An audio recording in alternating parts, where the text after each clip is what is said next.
Hello, everybody. Thank you for spending a Thursday night with us here at the People's Forum. If you haven't been here before or heard of us, we are a political education center dedicated to uplifting working class struggles from all over the world so that we can learn how to fight for liberation here in the belly of the beast in the US empire. If you haven't been here before, we also offer concerts, movie screenings every Thursdays, book talks, of course, classes, a host of other things. And we are also part of the National Shut It Down for Palestine Coalition, which alongside the Palestinian Youth Movement, the Answer Coalition, other organizations that I'm definitely forgetting right now, are helping to organize national actions all over the country to do everything from, of course, take to the streets every week, to block roads, to wake up all the politicians at 4 a.m. so that we can continue demanding a ceasefire, demanding a lifting of the siege on Gaza, and of course for a completely liberated Palestine. Thank you. Yeah.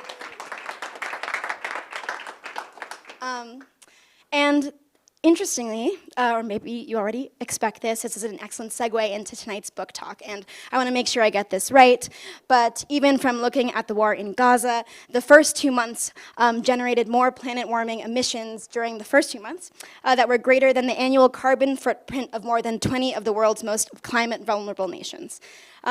Which, of course, we can let that sit for a while. There are all the other horrible human rights violations that are happening, but even beyond that, we can see how it's affecting literally our planet.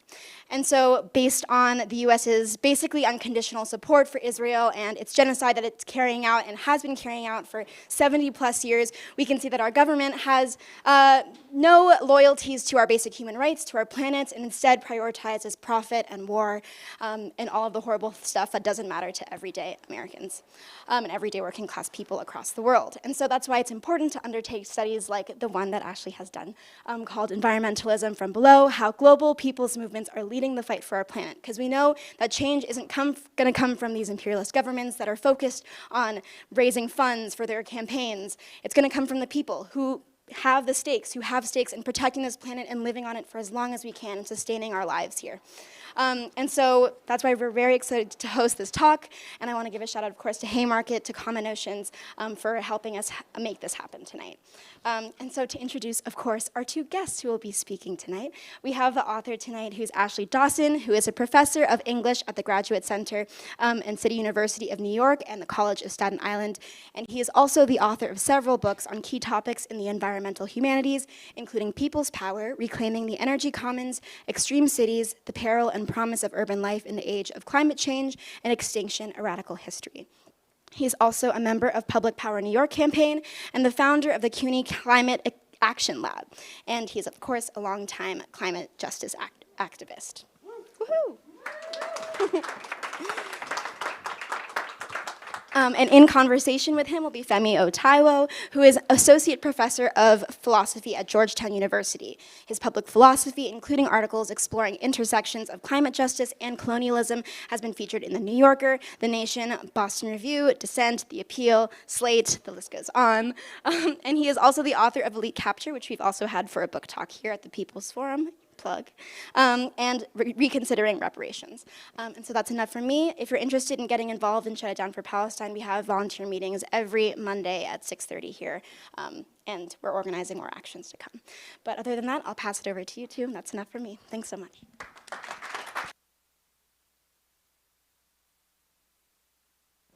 Okay, hi everyone. Thanks so much for coming out tonight.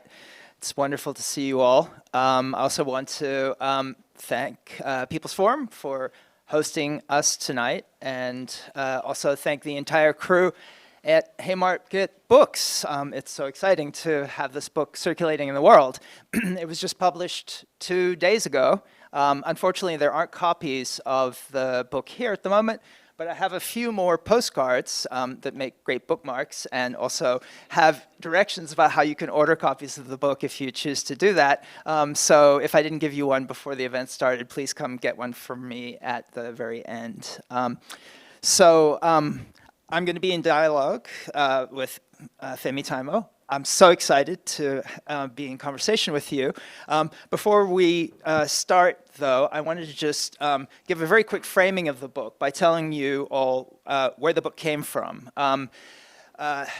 obviously it comes out of conversations I had with activists all over the world, and so I hope in some way that my voice will serve, my writing will serve as a kind of conduit for their voices, and I owe all of them deep thanks for speaking with me. And the book really was kind of catalyzed by what for me was an experience of environmentalism from below. It happened in 2010 when I was invited to be part of a delegation of environmental justice activists from New York City who were invited to go to the World People's Conference on Climate Justice and the Rights of Mother Nature.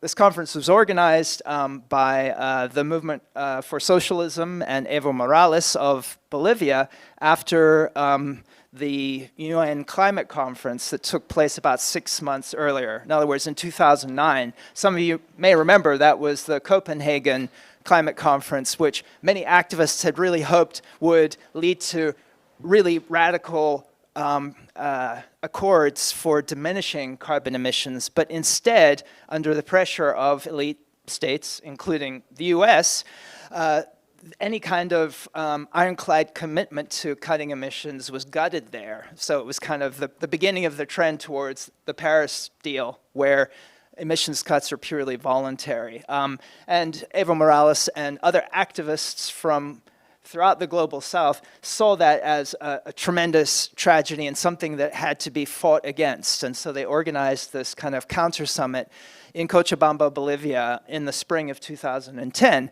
And I was incredibly fortunate to be there. And for me, it was a kind of model of environmentalism from below because of the way that it was organized. It included testimony of people from all around the world talking about how climate change was already impacting them. It also included a whole series of 17 working groups who had been meeting online before the meeting, but then also held kind of open forums where people could come and speak about a whole series of issues related to the climate crisis. And all of that fed into a publication which is reprinted in my book, which is often known as the Copenhagen Accords. And there are a variety of elements of it, but for me, there are three central components. One is a kind of call for decolonization of the atmosphere in the form of immediate or quick as possible cessation of carbon emissions from wealthy polluting states. The second kind of key component was a call for climate reparations in the form of 6% of core imperial nations' GDP annually to be given to global south nations so that they could adapt. And that also included a demand for kind of appropriate technology transfer so that nations could not just adapt, but also transform their material structure. And then the third component was maybe a subset of the demand for climate reparations, but I see it as equally important, and that was a demand for border abolition, right? The idea that the global north had colonized the atmosphere, was causing all these massive disasters, and consequently had a responsibility to give harbor and refuge to people from the global south who could no longer stay in place.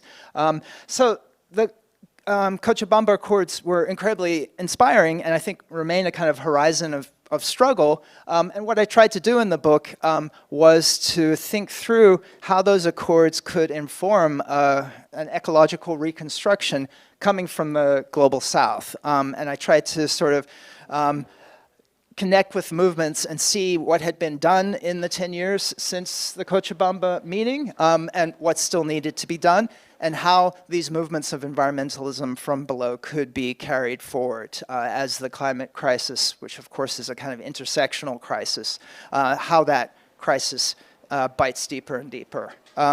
So that's the kind of inspiration for the book. I'll stop there because I know, Femi, you have some really exciting questions to ask, and I'm really looking forward to talking to you about some of the parts of the book. Thanks a lot for that introduction. Thanks a lot, maybe more importantly, for writing the book. I feel like I got a lot more clear of a picture of how some of these basic ideas might fit together than I went in with. So that's another plug for you all to maybe check this out. Let's start with the core one. And I think the context that you just laid out helps get at the stakes of this question I'm about to ask you, because the conversation about environmentalism in the US, at least as I perceive it in the rooms I'm in, makes no mention of any of that, right? Like, I've never heard anybody bring up Cochabamba in some of these rooms. Like, the whole environmentalism discussion is like, how many Teslas and how many solar panels, and, you know, do we recycle, do we compost, like, you know, and I'm not against asking those questions, but I think this broader context is important. So the question that I have for you is about the title of your book.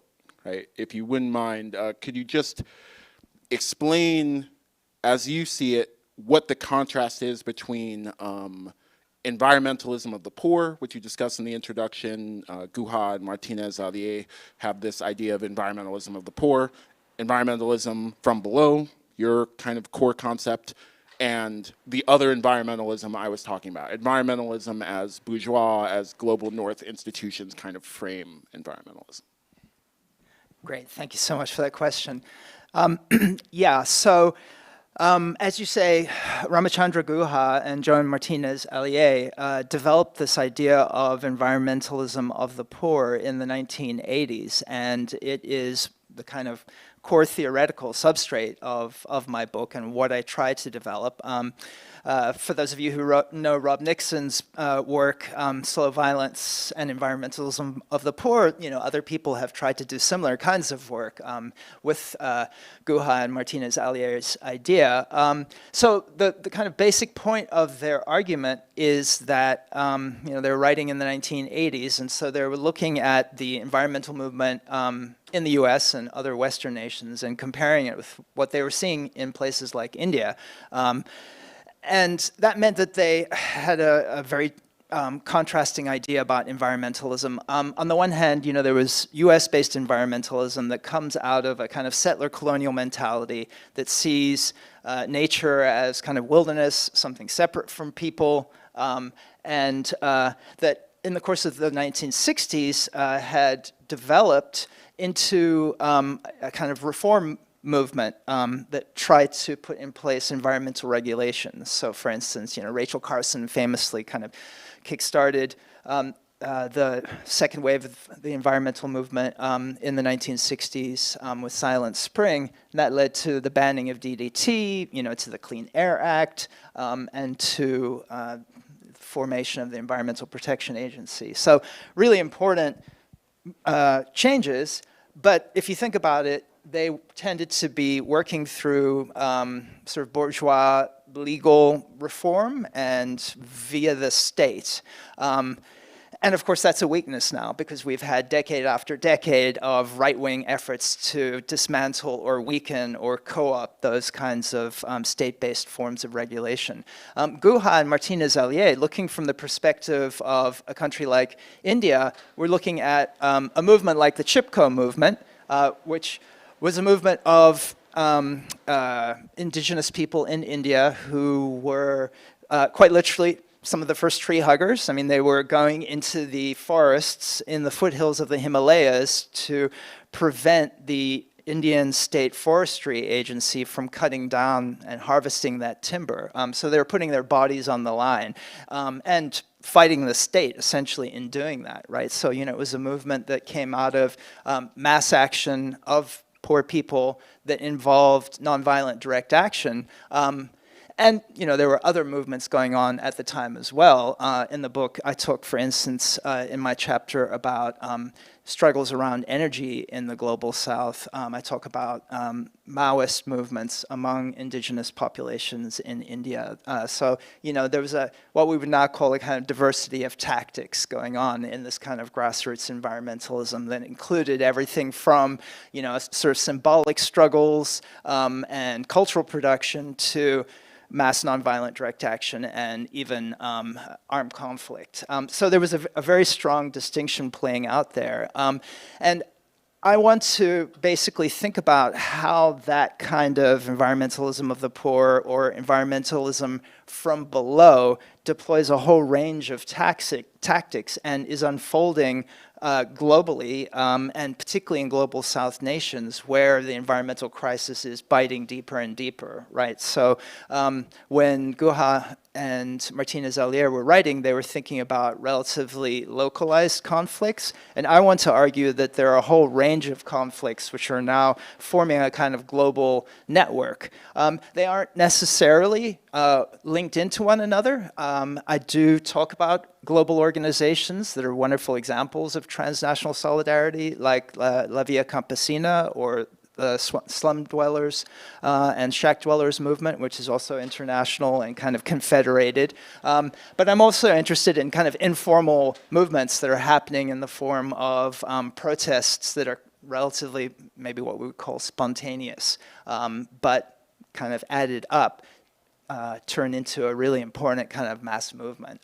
So yeah, I guess I'm interested in extending Guha and Martinez-Alier's ideas and thinking about what kind of purchase they have as the as relatively localized crises around environmental exploitation and destruction that they were writing about, looking at the 70s, become much more global and much more systemic. So jumping off that then, you mentioned in your answer just now that slum dwellers, shack dwellers have a kind of confederated approach in some cases to politics and kind of trans-local solidarity. So if we're drilling down into housing, a discussion that happens a little bit later on in the book, the second chapter, you're discussing the British architect John Turner's attempt to think about squatting in a different sort of way than perhaps architects had been up until that time. And Turner's thought is that squatters who build their own homes can adapt their physical space as their needs change, as their family needs, family size changes, and those things are, that flexibility is a benefit relative to either private developers or even public development by, say, a state housing agency imposing a structure, a literal physical structure onto people's lives. So either private developers or public housing agencies might be a drawback of some kind relative to that, which I think sits in tension with at least some of the housing movement in the global north, in the United States in particular, which might be calling for public housing, social housing, along different models. So do you think, you know, I'm basically just asking you to react to that, but I do want to just put on the table, you bring in mutual aid housing cooperatives in Uruguay, for example. Is that the kind of model that you think is worth trying out in the global north? Will it be just different tactics for different places? What do you make of those kinds of strategic differences? Great, thank you for that question, because it opens up so much. I mean, first of all, it probably makes people think, why is he writing about housing? What the hell, that's not about the environment, right? But the whole point of my book is to challenge, as I was saying, these kind of settler colonial constructions of nature as something out there in the wilderness, you know? And if one is intent on doing that, certainly I'm not the first, and I'm very much trying to build on the work of folks like Mike Davis. But, you know, you have to think about where cities come from, right? I mean, cities are growing in the global south at the greatest rate of any part of the world, right? Most urbanization that's going to take place in this century is going to happen in global south nations. Why is that? Well, it's because of policies, and one of the major reasons for this is because of policies related to agriculture that were put in place and kind of exported all around the world from the 1960s on, right? The so-called Green Revolution, which, as Mike Davis argues, dispossessed huge numbers of farmers and still continues to do that and is a very live problem, right? I mean, the Gates Foundation has this whole, multi-million-dollar effort to export green revolution agriculture to sub-Saharan Africa. And of course, there are ongoing efforts to patent seeds and jam biologically engineered organisms and seeds down the throats of farmers in the global south. And all of that, of course, leads to dispossession. I mean, it's a form of enclosing the commons, and you can find a more powerful instance of the commons than seeds. And that enclosure leads to massive urbanization. So you get huge numbers of people in cities in the global south. And it's an environmental problem because cities, as we all know, if we're New Yorkers, are extremely hot, right? And the planet is heating, and nowhere more so than in cities, and nowhere more so than the cities of the global south. So basic issues of survival become absolutely key. If you've read Kim Stanley Robinson's book, The Ministry for the Future, for instance, you know that there are these huge crises related to increasing heat and humidity that are going to impact the global south.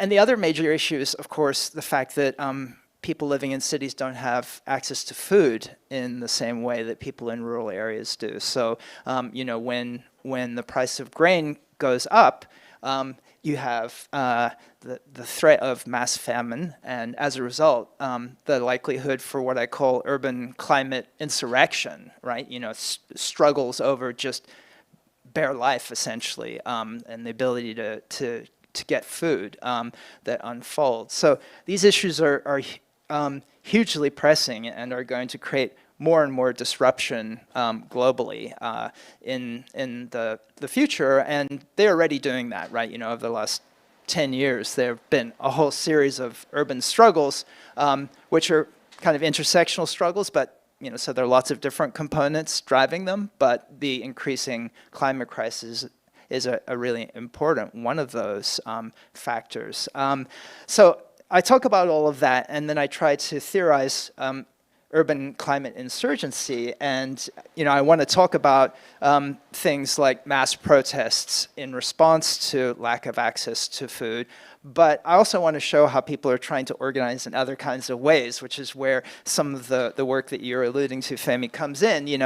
So efforts to create housing collectively and to take land and housing off the market in global south nations. And I talk about this collective in Uruguay whose acronym is FUCVAM. And so basically this is a quite large group of people in Uruguay who have been able to get together with the capital that they can raise collectively, buy land, put up housing together, right? And it's through a form of kind of sweat equity. So if you're part of that collective, you actually help to construct housing. And then you don't actually own a house, but you're able to live in one of the houses owned by the collective. So it's a way of decommodifying housing.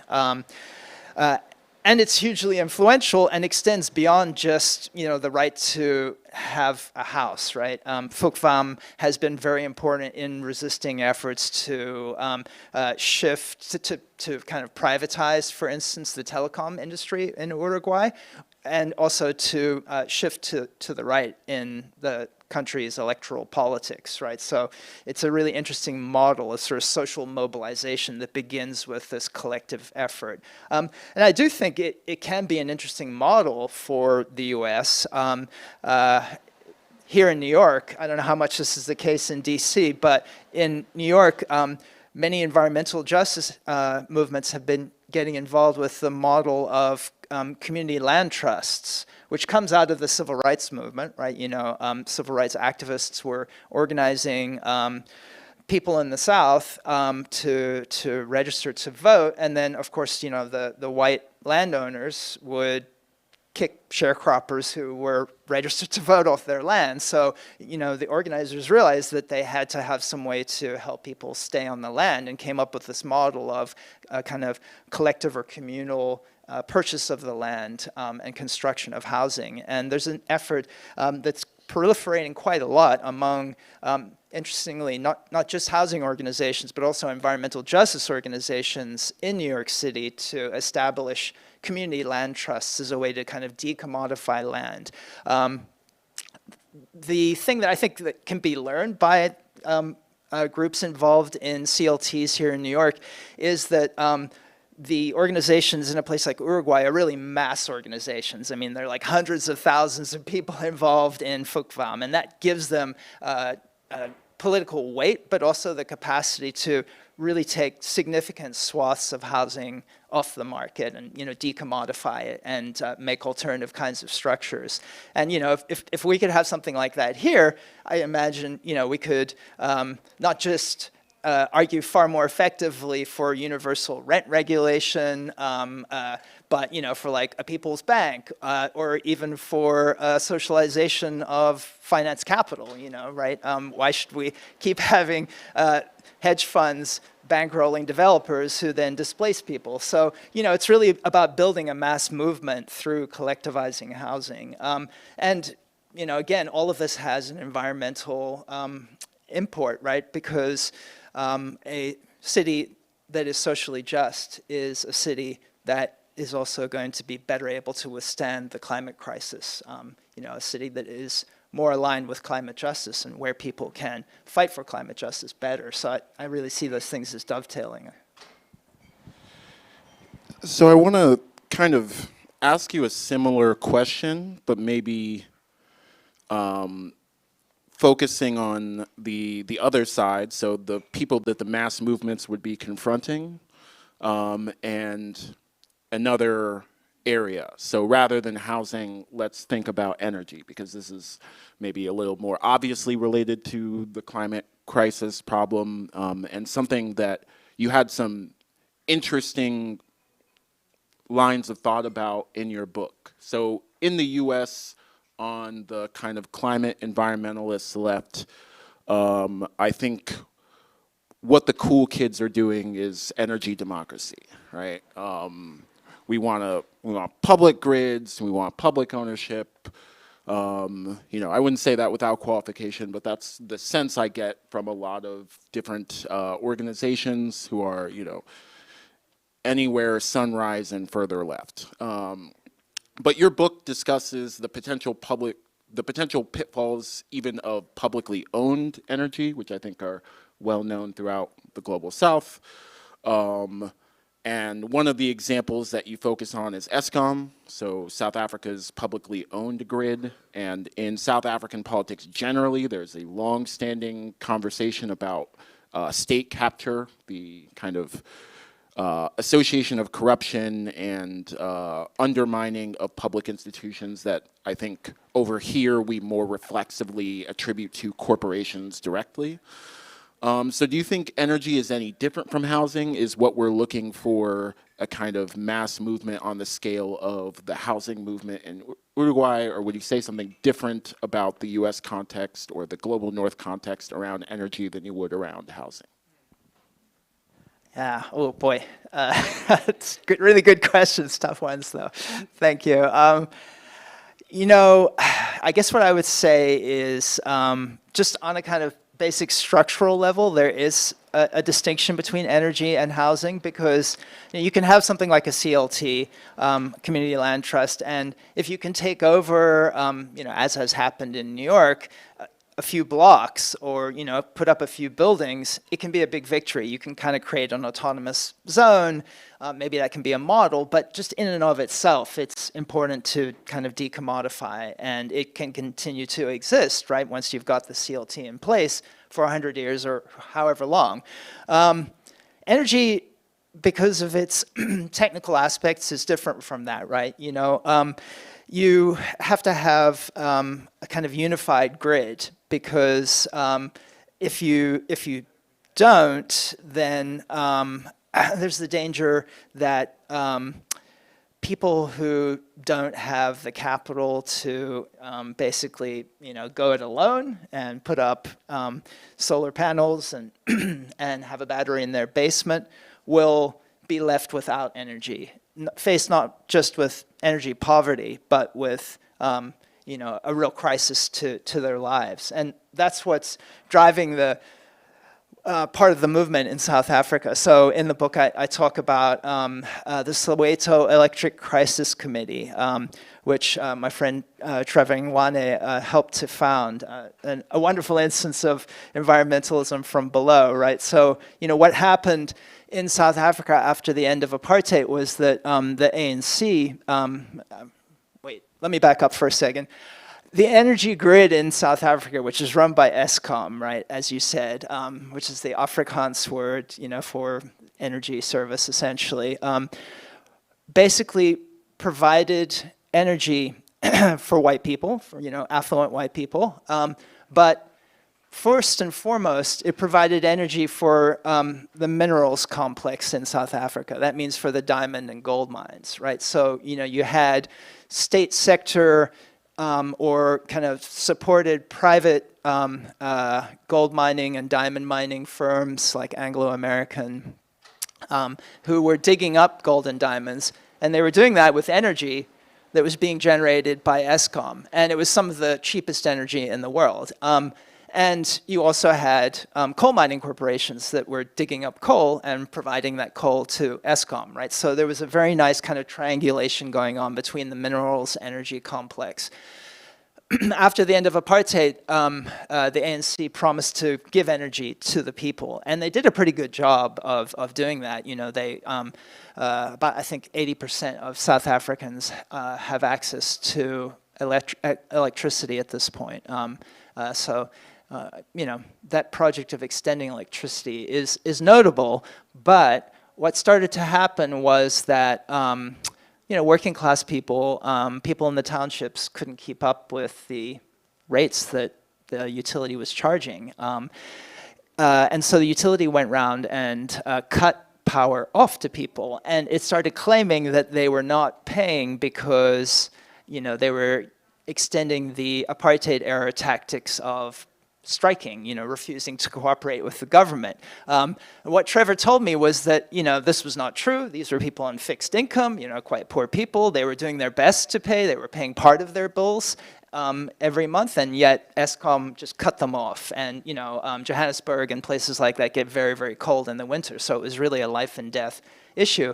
So Trevor and his comrades organized this group to try and convince Eskom to hook power back up for people. When they did that, though, every time they won a reconnection, Eskom would cut power off to 2 or 3 other people. So when they formed the Electric Crisis Committee, basically what they did was to decide to teach one another how to pirate electricity and to hook people back up into the grid, right? So they went around, and as soon as Eskom cut power off, they would reconnect people, right? And this has been an important tactic, and it's connected to all the other kinds of very radical militant sort of protests around the failure of the ANC government to provide services to people.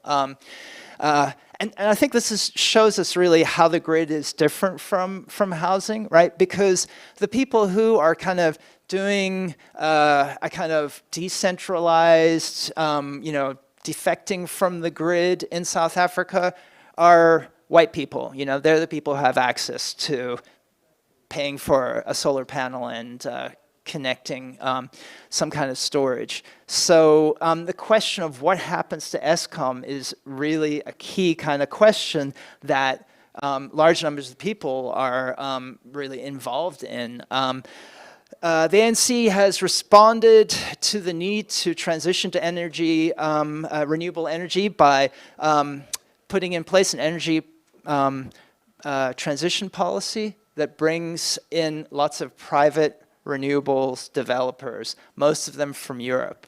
And so I think there's a lot of anger over the increasing privatization of Eskom and the grid, as well as a recognition of exactly what you're saying, of all of the failures of Eskom, of its apartheid colonial history. And so a recognition of the need to keep struggling over it. It's a very difficult question. Some labor unions have been really great on this issue and are fighting for a kind of, renovated and democratized public power. Some labor unions have been digging in their heels and saying we don't want renewable energy. We have to keep mining the coal because so many hundreds of thousands of jobs in South Africa are connected to the minerals energy complex. And so, for me, what's going on in South Africa really is a kind of X-ray into struggles around energy transition in global South countries. And this seems hugely important to me because, if we don't win energy transition in global South countries, the planet is toast. As much as we might be fighting for energy democracy here, and here in New York, we've had really significant victories in the last year around public power.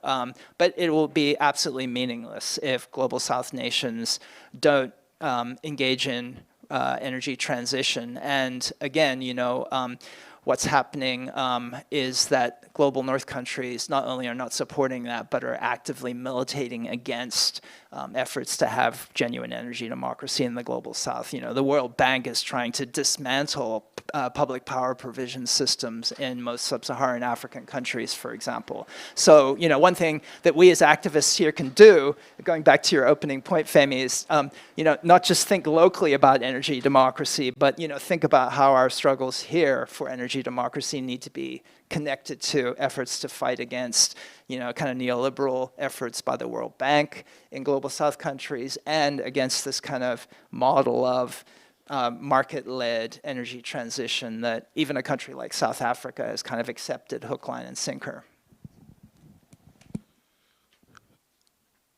So on the note of struggle, I'm gonna do my best to pull a hot take out of you, but I'll put it politely so you can decide how Lenin you want to go with it. But your book discusses a range of tactics, right? You discuss squatting, you discuss the Maoists fighting the Indian state, you discuss people setting up cooperatives. And these range from hyper-organized, like the mass cooperative movement in Uruguay, to a more kind of decentralized specter of action. For example, the culture of non-payment you discuss in the South African context, where people either pay what they are literally able to or don't pay, and there's some connections between the refusal to pay, or at least the refusal to pay exorbitant fees, to the history of boycotting and anti-apartheid activism in South Africa. So there's this whole range from super explicitly organized to less than that, more decentralized. And I want to put your book in conversation with another recent book by Vincent Bevins, If We Burn, which is talking about the last decade or so of activism across the world, Chile, Brazil, Hong Kong, Bahrain, lots of places. And one of the conclusions he comes to on the basis of interviewing retrospectively a lot of activists who participated in all these movements in different places is a skepticism about the kind of movements relying on decentralized tactics. So obviously Bevins is talking about kind of social protests in general, so he's not picking out environmentalisms in the way that you are. But I wondered what your response would be based on a similar kind of breadth in environmentalism from below. Would you think are there any of these particular kind of models from Uruguay to South Africa that you think are particularly worth learning from, that you think have been particularly successful, or we should expect to be particularly successful? What do you make of the question of organization? Great. Wow. I guess what I would say is that it's kind of easy to turn to an organization like La Via Campesina and hold it up as a wonderful example of where we should go, right? It is an incredibly democratically organized institution, right? That has very conscious efforts to have gender parity in representation at all different levels. So it's really fighting against the kind of patriarchal character of agriculture all around the world. And it's transnational, right? So it's locally based, but also transnational, and is doing amazing kind of cultural education work, So it's easy to sort of point to an organization like that and say, yeah, if we follow what Bevins is saying, we need more organizations like that really are well organized, but also extremely democratic. But I guess I'm convinced enough by C.L.R. James's work, all across his wonderful career, starting with his play Toussaint L'Ouverture, but going to his later work in the 50s and 60s, where he wants to think about kind of a really constitutive and generative tension between relatively spontaneous mass movements of protest and democracy and organized counterpower.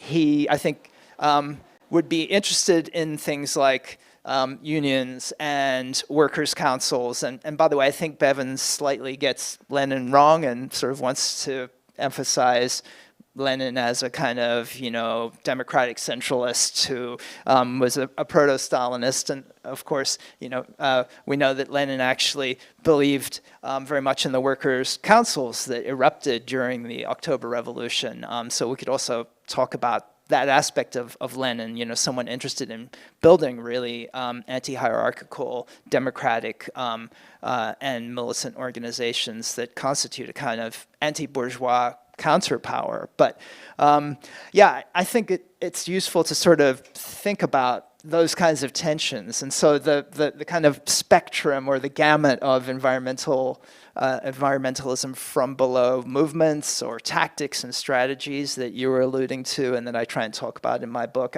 I think is important to think about. And for me, that's going to become more and more important going forward, right? Because if we kind of step back and think about how the climate crisis is going to unfold, it's clear that shit is going to get totally crazy, right? I mean, there's really very few previous experiences that we as a species have gone through that are going to be similar to what is happening. And it's already happening, right? There's a global drought right now that's affecting about a third of humanity. Some of the scientific reports that I looked at towards the end of my writing of the book were saying that temperatures are going to increase to the point where about a third to half of humanity can no longer live. And that's not just because of the wet bulb temperatures that make survival really hard, but also because, agriculture can't be continued under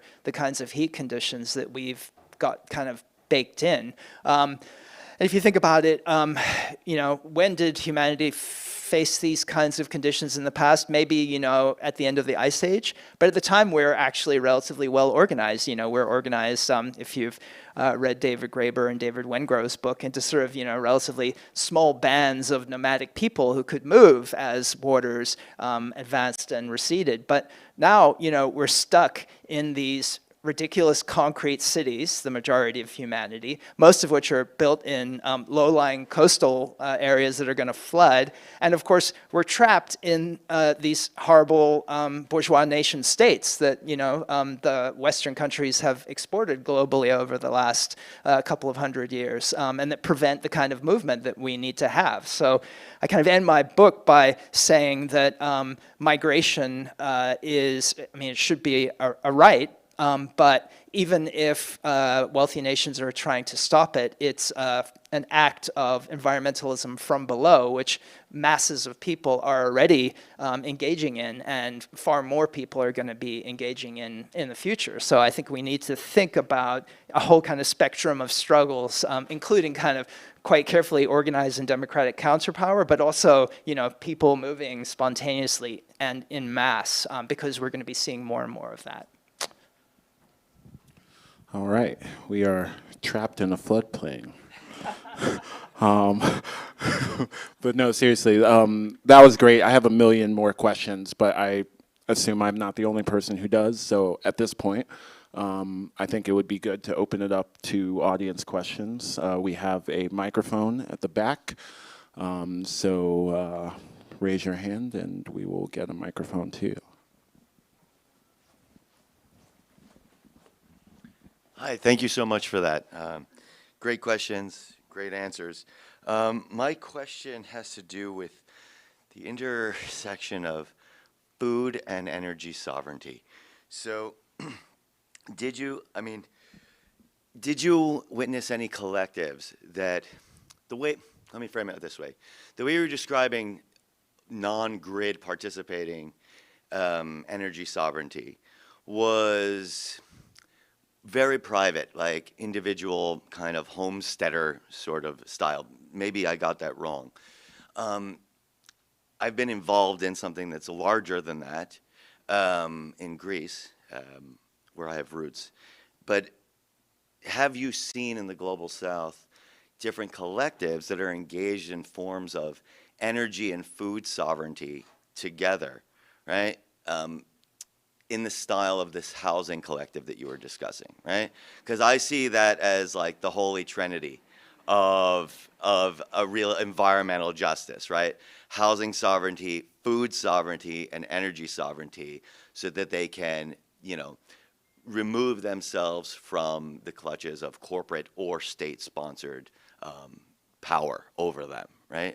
So have you seen any of these things? Do you have hopeful visions for the forms of energy sovereignty where maybe if there's collective ownership of homes, right, rather than a centralized grid, it's solar panels and one, wind turbine on that person's land rather than fields of it, or rather than solar fields, and then creating these sorts of alternative energy grids, right? So I've been involved in that sort of project to try to say, remove the city that we were working in from the state or Greece or corporations or government and just be an autonomous entity, right? We're not there yet, but have you seen those effectively? Do you think that's a hopeful model given the housing collectives? So yeah, thank you. I think a lot of my take on the energy question is very much shaped by what I was looking at happening in South Africa, which is where I'm from originally, and which is being held up. But so the chapter on energy looks at India, which is under the Modi government, has advanced ideas of massive renewable development, but is also digging up huge quantities of coal. And so in some ways it parallels the Green New Deal here in the United States under Biden, right? Where we get the IRA, which is supposed to jumpstart a lot of renewable energy development, plus energy, liquid natural gas export terminals going in the Gulf. But people in India talk very much about just transition and look to South Africa as an example of just transition.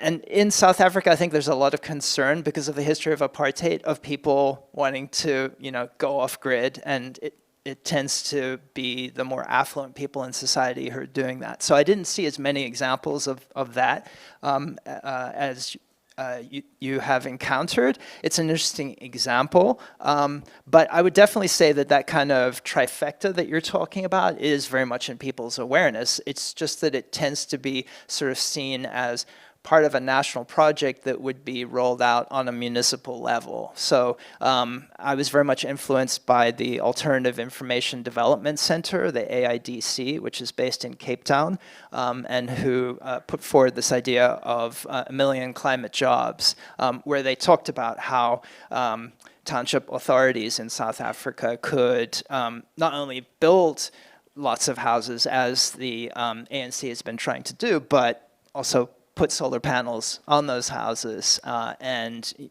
create bus rapid transit systems so that people would be able to get around, because lack of mobility is one of the enduring destructive legacies of apartheid, and is a huge problem globally in global South cities.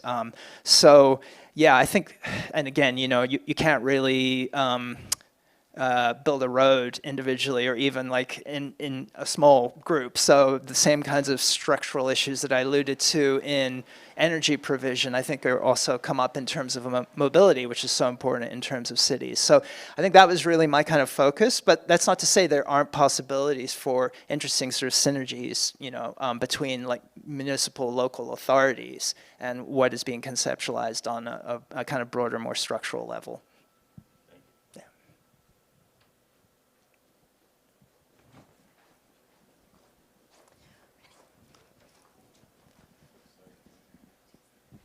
Thanks.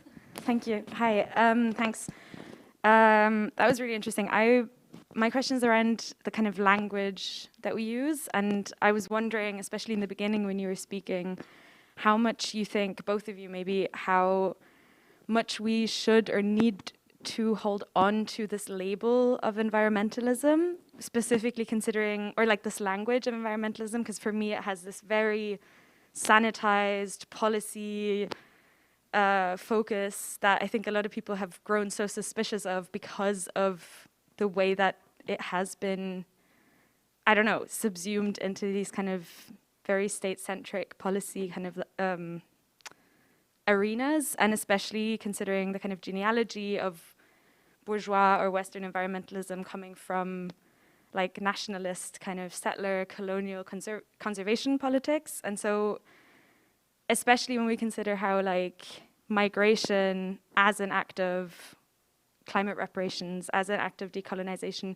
do you think we need to have this language of environmentalist grammar? Because I think so much energy goes into kind of fighting this, the kind of like the fallacies of that like history and that language, and we put so much energy into that, when I'm wondering if like border abolition itself or fighting the carceral state itself has those kind of environmentalist pillars, because when people make demands for a better life, then that includes, the land. And yeah, because I just feel like we're fighting so much against this like sanitized version of it now, that is there like an argument to be made of like just a different framework to use that has that kind of inherent land focus, but without this kind of bourgeois Western conception of environmentalism to fight against?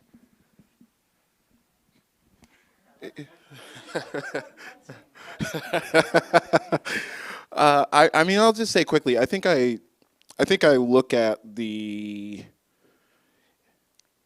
contours of the issue similarly to you, but I think the analysis you're giving is why I don't think it's a problem, right? So yeah, when I say environmentalism, I mean one thing, and when Sierra Club says environmentalism, they mean another thing. I think it's just fine. We're just talking about different things, and I think this conversation was, we didn't go into why the Sierra Club is wrong or whatever, like we just had the conversation about what Ashley thinks environmentalism is, and we could connect on that. So I definitely agree that there are a lot of pitfalls to trying to force all these things into the same bucket, but as long as we're just cognizant that not everyone who uses this term is on the same team politically, then I think we can productively move in the direction you're saying, which is just, what is it that we want? Food sovereignty, border abolition, et cetera, and how do we get those things? And then have a conversation about that. Yeah, I agree with you. I use other terms in the book like decolonial ecologies. As I said, it was one of the demands coming out of Cochabamba to sort of decolonize the atmosphere. So these terms have been kind of circulating for a while. But I think environmentalism is capacious enough that it can still be used, and I want to make a radical kind of argument for thinking about it as a site of intersectional struggle. So kind of expand it so that a lot of these issues come up. There are other terms in the book that I think are that I challenge, that are far more problematic. So I have a chapter on conservation, and some of the issues that you're bringing up really come up very clearly there, right? The way in which the conservation movement, which was arguably founded in the U.S. with the creation of parks like Yosemite by the violent expropriation of native land. That movement and that model is being exported all around the world today by major conservation organizations like the WWF. So there's this kind of crazy plan called 30 by 30. How many people have heard of the 30 by 30 plan? Quite a few people, yeah. I get the feeling that not enough is known of this plan because it's like something that Dr. Strangelove would come up with. It's like a diabolical plan to essentially take over 30% of the Earth by 2030 and put it in protected areas, right? Which is areas that have no people because they're wilderness areas along the model of the sort of U.S. national park, along this kind of conservation model. And that means kicking, land-based people, indigenous people who live in that land and have stewarded it off their land, often extremely violently. The book that I co-edited last year called Decolonize Conservation has a whole series of, and Common Notions is, my publisher is co-sponsoring this event. It has a whole series of testimonies from indigenous people and allied activists about how this 30 by 30 plan is a massive kind of neocolonial land grab. And I talk about it in Environmentalism from Below, as well as talking about efforts to challenge this kind of massive land grab. So yeah, I would say that there are aspects of the environmental movement that are not redeemable, and conservation would be definitely the one that I would point to. And of course it's being used as a form of offsetting. So it allows polluting corporations in the global north and other parts of the world to continue emitting carbon and to have their carbon supposedly absorbed by these protected areas in the global south. So hugely, hugely problematic and definitely to be resisted. But I feel like environmentalism in general is a term that is useful to kind of redeploy and kind of rework, retool in different ways.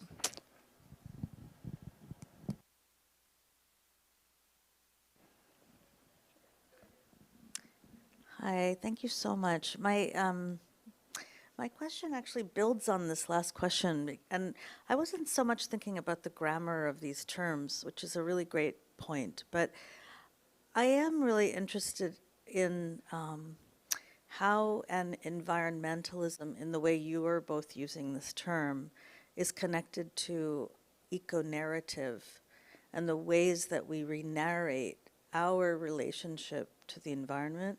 And so I was actually really very moved that you've raised, I haven't read the book as I told you yet, but I was really moved by you raising Ramachandra Guha, who beyond being an environmentalist and a champion of the people, is a great historian. And I think he's mostly known as a historian and mostly known as a re-narrator of the great man narratives and also the small people narratives. And I found myself really thinking about environmentalism from below your title as also a demand to tell a story a certain way. While, I mean, the activism is important and the actual history is important, but the telling of it is somehow equally connected. And I was wondering if you could talk about that a little bit, because I'm very convinced that part of our environmental activism has to be a re-narrative activism in, conjunction. But I'm an academic, so I don't know, maybe I'm just very alone in this way of thinking, but I feel like it's so fundamental to living in the world, is talking about the world and sharing the world with our youngsters in a very different way. Yeah, no, thank you so much. Oh, we take another question. I'll hold my fire. There's a couple, so maybe we'll do 3 at once. Cool. Okay. I was wondering if you could talk about the debate between degrowth and a global Green New Deal in the context of environmentalism from below, and congrats on the recent book release. I'm going to go from the back, and then we'll make our way forward. Cool. Hi, this is actually kind of piggybacking, I'm sorry, I hate that term, on the question that you asked, but I was curious if you encountered any, or what the influence of like nature-based spirituality and faith, how that may have influenced some of the grassroots movements and organizing that you mentioned in your book. And I also have not read it yet, I'm sorry, but I was just curious. Let's start there. Okay. Femi, if you want to jump in anywhere, please do. Yeah, narrative. I mean, I think it's definitely important to do kind of discursive reframing. Obviously, environmentalism from below comes out of a tradition of sort of people's history from below, the subaltern studies school, and many historians who wrote about working class history from below. Just to do that is to kind of turn the world upside down on some level. In the book, I try to do specific instances of that. So for instance, in the chapter on agriculture, I talk about what a disaster the Green Revolution has been for vast numbers of people around the world, which, is a challenging thing to do because it's kind of accepted as something that, took care of starvation and is so wonderful. And as I said, the Gates Foundation is trying to export it all over the world. So yeah, there's this kind of narrative reframing that I try to do in the book and that I'm sort of picking up on. But then in terms of how I wrote the book, and my editor, Katie, is here, and she was absolutely wonderful in encouraging me to do more of this. I tried to tell stories. I tried to make it not just a kind of analytical academic book, but a book that is filled with stories of ordinary people and of movements, and is fun to read. And I'm influenced by Andrew Ross's work, for instance, and many other people who have tried to do something that is kind of engaging and relatively daring for our hard-hitting political analysis. So in terms of that sort of narrative work, I agree with you totally. I hope people will find that some of the stories I tell are really engaging. One of the stories that I start with is the story I started with tonight, and that's the story of going to Cochabamba and how immensely moving it was to me to be there, and how it wasn't just advancing a whole series of very radical, but nonetheless sort of dry policy prescriptions, but it was actually the embodied experience of being in Cochabamba and seeing people connecting, across these vast geopolitical differences and finding commonalities. In Cochabamba, spirituality was very important. To come to your question, right?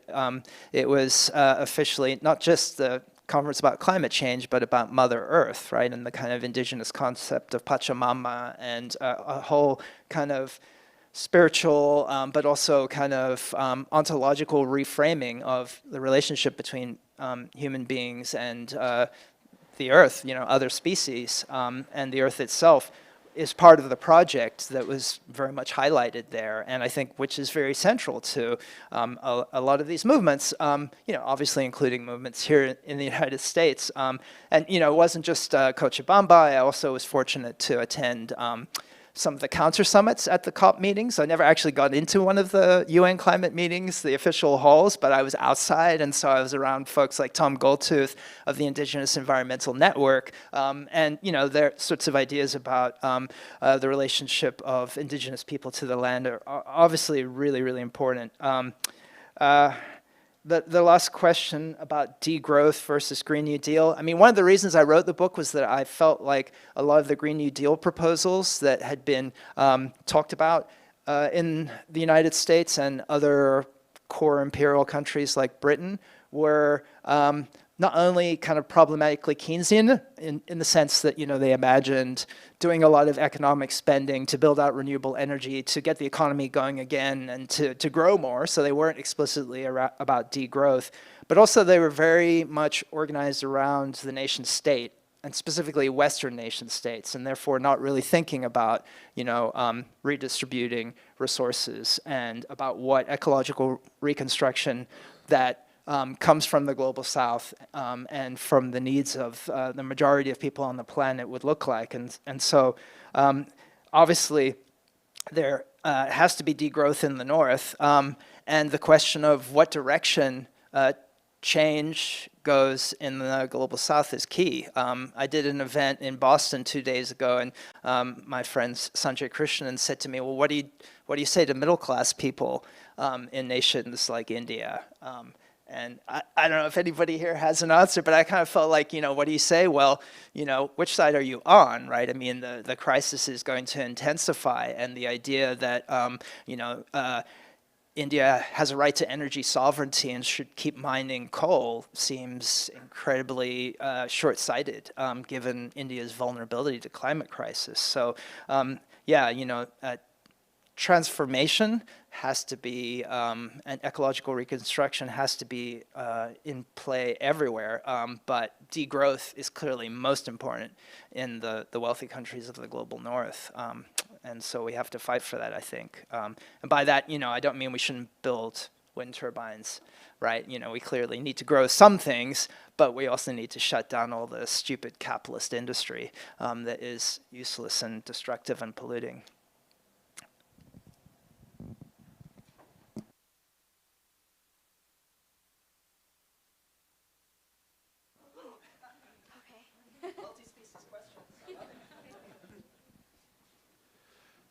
Ashley, you mentioned diversity of tactics, and when you say that, people think about violence and property destruction and so on and so forth.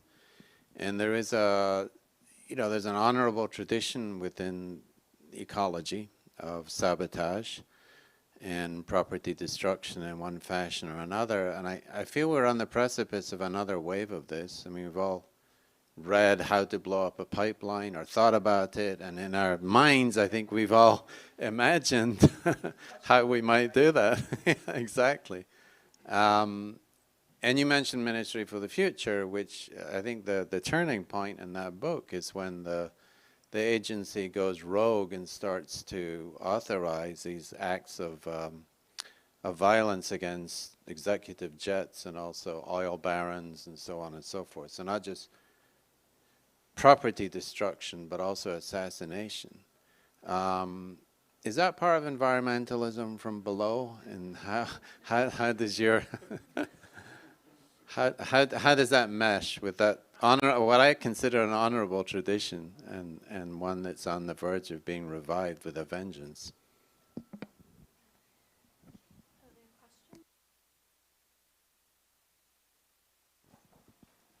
Thank you. Hey, that was great, Ashley, and Femi, really good, really interesting. So I just kind of jumping off on the question of degrowth and so on, because I do feel like it's kind of the big question that we're facing with in a political sense. And I feel like that the question of degrowth has the way that it's becoming, the challenge and the urgency of it has become so much, is increasingly internationalized in a sense, because a lot of the strategies from above are being deployed and exported and really disseminated. And I'm thinking in terms of in the way that states and global institutions are trying to respond to the climate crisis. So, for example, like the World Bank and the IMF embracing particular and kind of trying to impose particular strategies of adaptation and so on that seem to, kind of align with their particular, neoliberalizing strategies and so on, and some repeating some of the same problems from the previous chapter of the Green Revolution, things like that, or even like green imperialism. I mean,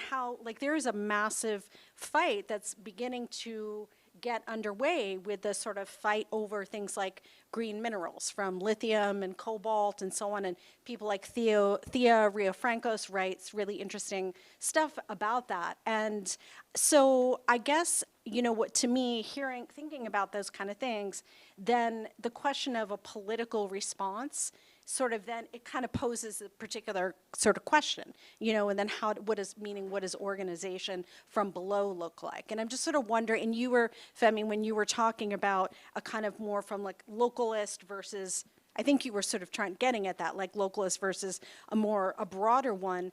I think that we're challenged. I think we're challenged because I feel like like when someone like Nemo Bassi, who feels like we've been set back, who's the Nigerian environmentalist, from, for example, dealing with the state of crisis in the world. Like, how do we, Cochabamba, how can we rebuild those kinds of, what do you think are the prospects for rebuilding the kind of things that we saw, like in the World Social Forum movement that existed a decade ago, for example, or the fact that the cops now are being held in places where there isn't even freedom of speech, and that there's no democratic space. So in the most global sense, how do we build that kind of transnational organizing, and in a more specific sense, go from the local broader? It seems like we have the kind of challenges are mounting, but the questions are also generalizing and internationalizing. So are these opportunities, are these challenges, are they both? Sorry, that's I don't know if that was articulate or if that was kind of a little bit unwieldy, but thank you. The book sounds so exciting.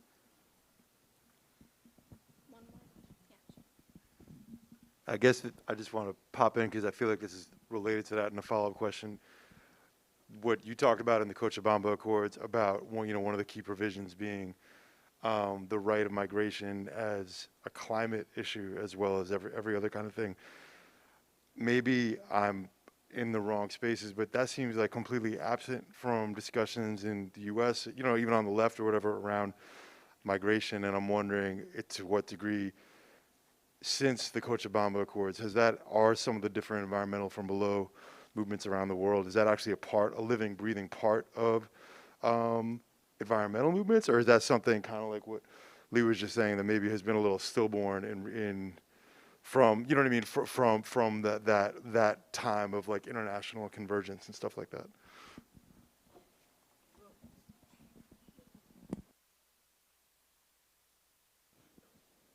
Maybe I'll just say something quickly about the second question. I think a thing to start thinking about is less about the role of the state as a concept and more about the role of blocks of states. Because one of the things that is emerging post-shareholder revolution is that there's a bunch of players that there really weren't in most of the 20th century. The obvious ones are, the huge asset managers, your BlackRocks and Vanguards, and maybe the less obvious ones are just the bigger institutional investors.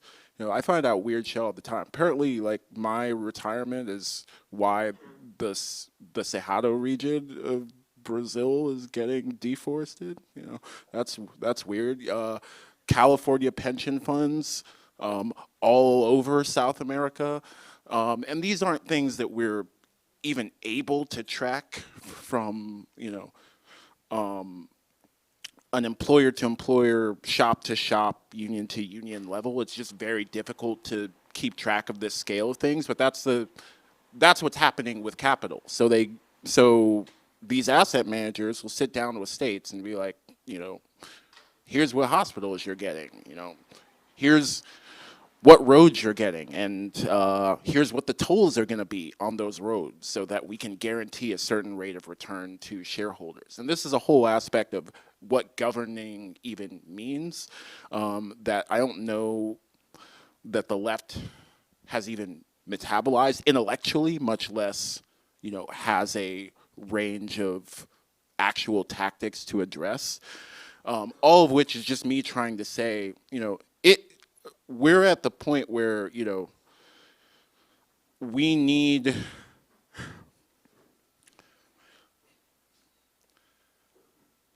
we're going to need to find some governments that we do fuck with, at least comparative to BlackRock, right? I don't have a spare Soviet Union anywhere, but maybe it's going to be Venezuela. Maybe it's, but there needs to be an interventionist block of states. There needs to be something at the level of these huge blocks of capital that can answer them.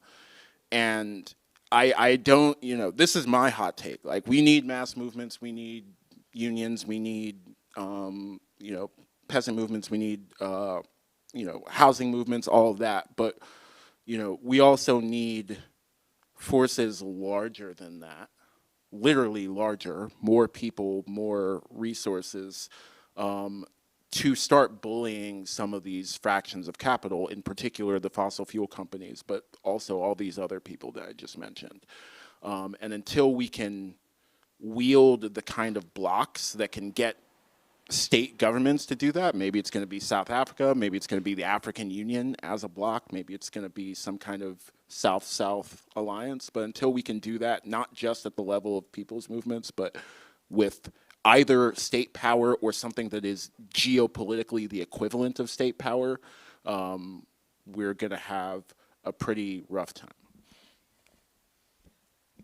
Yes, I think we're going to have a pretty rough time no matter what we do, but I agree with you. And, I think the Cochabamba conference was essentially an effort to start a green international, and I think we still need one like that, And I really admire the initiative.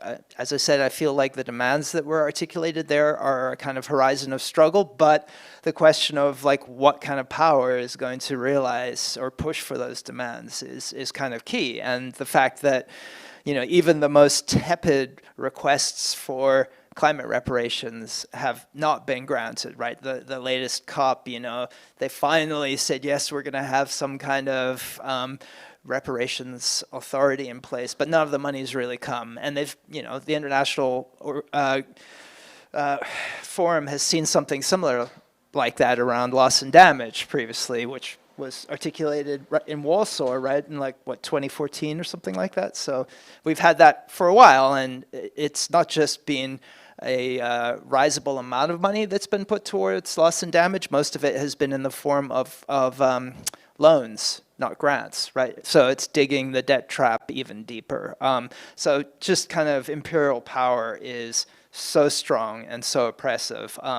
But yeah, I think we need to keep fighting and trying to create blocks to work against empire and the destruction which is already raining down on people all over the world, but most of all in people in the global south. And I guess, the potential for that, I would hope, would become stronger as time goes on. But I also think there's going to be a lot more of the kind of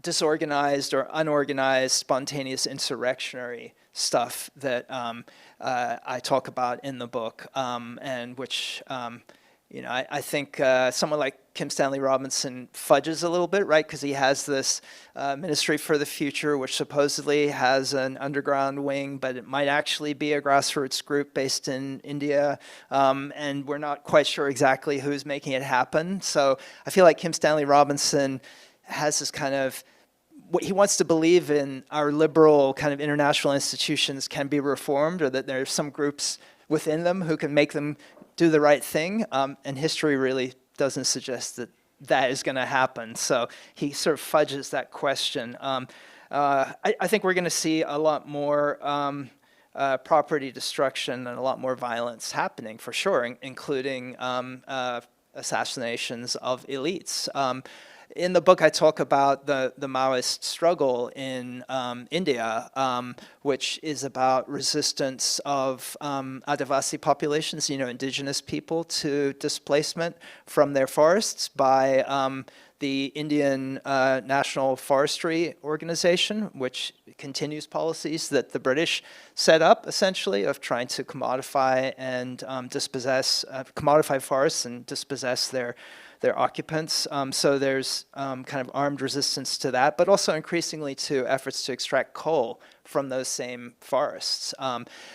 Those efforts have been heavily criminalized using the lexicon of anti-terror that the U.S. has exported globally, and which is, as you know, if you've followed direct action movements in the U.S. over the last couple of decades, it was used against nonviolent forest protectors in the United States in the 1990s, and I'm sure will be used much more again as we go into this period of increasing militancy. So yeah, there's going to be a lot more, I think, militant action and diversity of tactics, and a lot more state repression.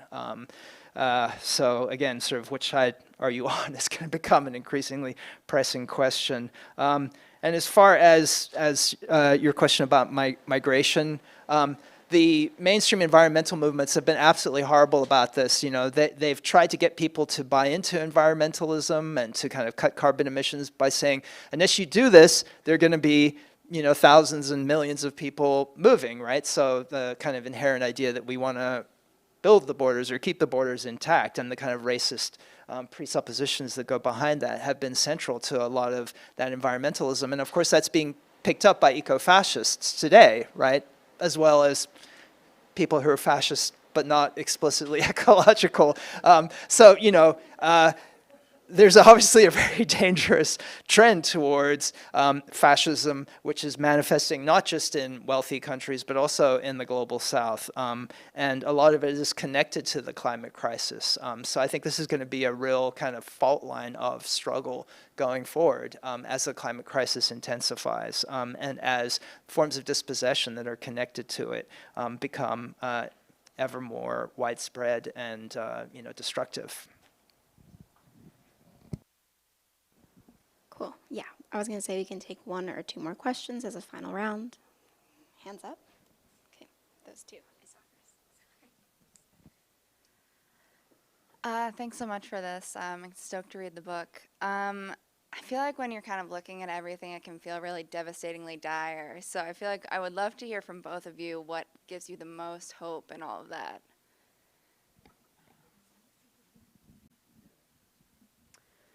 Yeah, echoing the gratitude for this interesting conversation. And yeah, just like off of what you were just saying, I am like today was named the like Day of the Forest Defender in honor of like 1 year ago today. Tortuguita was shot upwards of 50 times by Georgia State Police. And currently, like, there's 61 people who are still facing RICO charges in Atlanta for defending the Atlanta forests and the movement to stop Cop City, which I think just, like, is obviously very relevant to, like, everything y'all have been talking about, and also just thinking about the ways in which, like, decentralized movements can also be like highly organized, and I'm curious how has the last couple of years of like the Defend the Forest movement and its particular sort of position at the intersection of this sort of like movement that is so multifaceted, that like attacks at the level of like racial capitalism, of like stopping Cop City, but then also is so connected deeply to like the rematriation of this forest in like that has, just like in all of those ways. I'm curious like how that has informed this like larger conversation for you around like the global people's movements, especially being that it's like, I think, unique to anything we've seen before, like in the U.S. context in the last like decade or so, at least since I guess it's been more than that, since the 90s. But yeah, so just curious what you have to say about that. We'll have one more question. Hey everyone. Okay, I think I have the question. Thanks again for writing a book and sitting here and talking with us. I think the question is like, as someone who's spent like a while in the sort of like climate direct action sphere, I think one of the what I've come to identify as a myth that I feel like I told myself to sort of keep myself going for a bunch of years was that if conditions got bad enough, something would change, right? Like if conditions got bad enough, people would wake up and realize and revolt and whatever, right? And I just have this like particular kind of like chip on my shoulder in the climate movement in particular. Like I was at the COP 2015 in Paris, and this like dude is on the bullhorn, right? Like outside of the talks, we're in the streets or whatever. And he's like, this is just the beginning, right? And I'm like, motherfucker, this is the end game, right? Like if this doesn't work, like we're burning, you know? Like, and we're always telling ourselves that we're gonna build a mass movement, right? We're gonna build people power big enough to take on this like international capital and these like shadowy investors and everything like that. And I'm just sort of like, I don't mean to be a hater, but like I don't see it, you know? And I am no longer convinced that worsening of material conditions necessarily results in solidarity. And I feel like the COVID crisis is like a massive like example of that, right? In which it's like people's ability to like centralize care for each other in like long-term hard scenarios, like it just doesn't always come through, right? Like no shade on anyone, it's fucking hard. But what I put my faith in as like the power that can take down international capital, like it is it's the earth itself, right? It is climate change. Like it is the way that the biological forces are reacting to the lack of our logic, right? And our collective lack of wisdom. And I just think that like, you know, I don't mean to be all like green insurrectionist or whatever, it's kind of showing, you know, but like, I just think that those are the powers that can take it down, right? And I think that to whatever extent, like, we can take care of each other as that's happening. But I feel like the way that the climate crisis is articulated, and I very much understand why, because like the impacts are going to be so disparate and so horrendous and are already for so many people who are so marginalized, but it's only articulated as threat, you know, and it's only articulated as threat to us, you know, and I understand that because we're trapped in these floodplain concrete jungles, but I guess I wonder, like, in places outside the United States, right, like, are there ways in which it's also, like, sort of identified as a force to be aligned with, or, like, are there ways in which the concept of, you know, the earth itself sort of rebelling and reacting, like, is that engaged differently, spiritually, socially, politically, or is it just considered threat everywhere, you know? Thanks. I think you guys can answer that, and then any final words you have to share.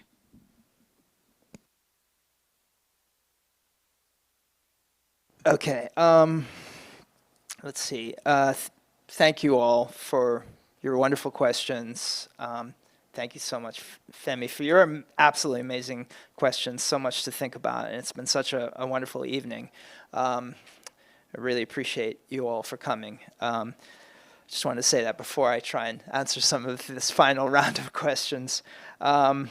So, forest defense. I mean, I haven't been directly involved with the forest defense movement in Atlanta, although I did see some folks who have been, you know, kind of right in the middle of the struggle speaking a couple months ago. And I think what they emphasized was that, you know, it is a kind of intersectional struggle. You know, it's a struggle for defunding the police, you know, abolition of prisons, and the entire carceral state that is also connected to an effort to preserve the biggest urban forest in the United States. So that kind of connection, I think, is really important to think about and to keep in mind, because as I said, we have all of these kind of eco-fascist movements which are unfolding. And I think all around the world, fascism has a kind of environmental valence or edge to it. So, I mean, think about Bolsonaro, for instance, and the way that he talked about the kind of, about national sovereignty and the right of Brazilians to develop the Amazon. And, you know, the Modi government speaks in the same kind of way about energy autonomy, right, and energy sovereignty to justify this massive expansion of coal extraction, which is not just for Indian needs, but is actually connected to exporting coal all around the world. So, that kind of rhetoric is really problematic, but it brings together a kind of hyper-nationalist, fascist logic with ideas about rights to exploit the environment. And so I think we need to watch how that unfolds and keep fighting against it. And one of the other things that the forest defenders emphasized was just the hope, the way that the movement was resilient and developed new tactics, despite the fact that, not just the Atlanta police force, but all the other police forces from all around the United States that are turning up in Atlanta to back repression, are really engaged in these kinds of hyper-violence that you alluded to, and it's sort of sustained. It's not just one person who suffered that force. So thinking about that resiliency of popular movements is really important. And my book tries to do that. Each chapter is set up around a different theme.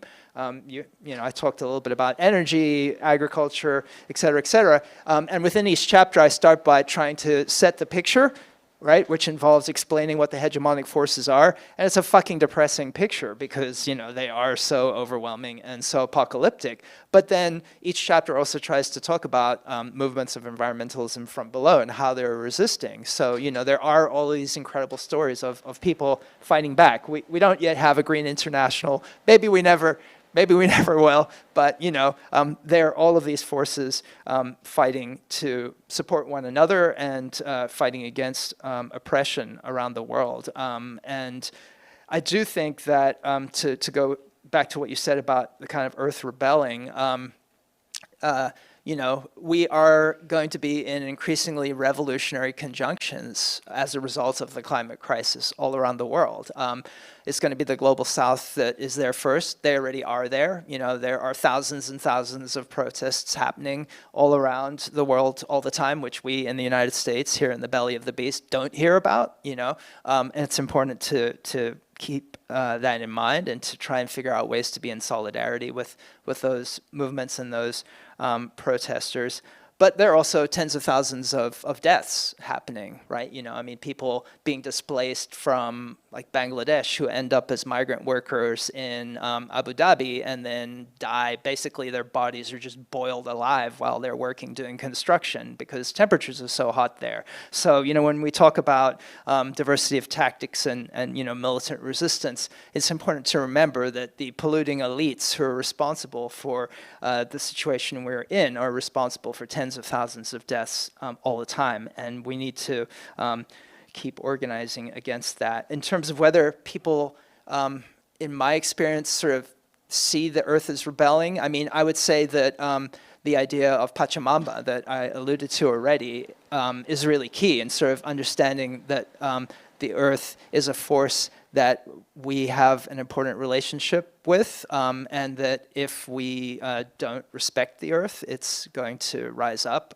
So I do think it's really key in a lot of where these movements are coming from that I found myself connected to by virtue of going to Cochabamba and all the connections I've made since. So I'll stop there. Femi, do you want to say any final words or thoughts?